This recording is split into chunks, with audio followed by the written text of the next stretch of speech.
In this video, we will discuss question number 952. So let's see what is given in the question first. A solid non-conducting cylinder of radius r has a uniform volume charge density ρ. Find the potential difference between the axis and the surface of the cylinder. So the radius of the solid cylinder given in the question is capital R and it has a uniform volume charge density ρ, which means charge is distributed in the entire volume of this cylinder. And in the question we have to find the potential difference between the axis and the surface of the cylinder. This is the axis of the cylinder and we have to find the potential difference between these 2 points.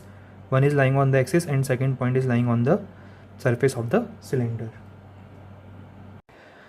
So we will first try to find the electric field at point P, which lies inside the cylinder and which is at a distance small r, from the axis of this cylinder. So I have constructed a cylindrical Gaussian surface which passes through point P. You can see this cylindrical Gaussian surface I have shown in the green color in this diagram, and this cylindrical Gaussian surface passes through point P. Now let us apply Gauss law for this Gaussian surface. I can write expression as integral of E dot ds is equal to q inside divided by epsilon naught.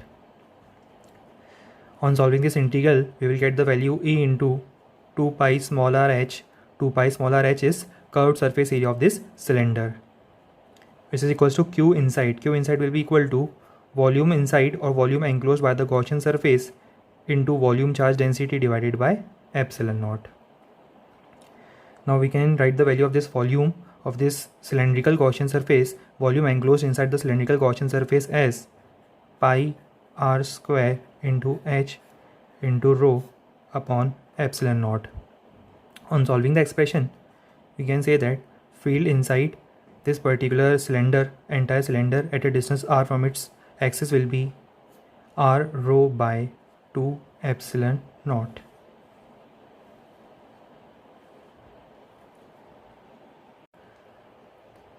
Now if the cylinder is positively charged, we can say that this field it will be along radially outward direction, and with the help of this field we can find potential difference between 2 points, let us say points A and B.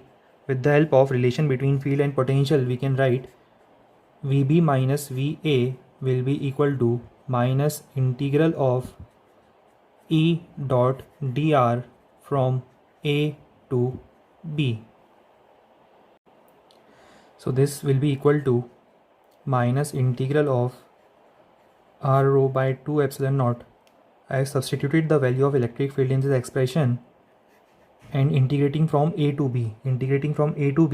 Will put limit from 0 to capital R, which on solving gives minus rho r square by 4 epsilon naught.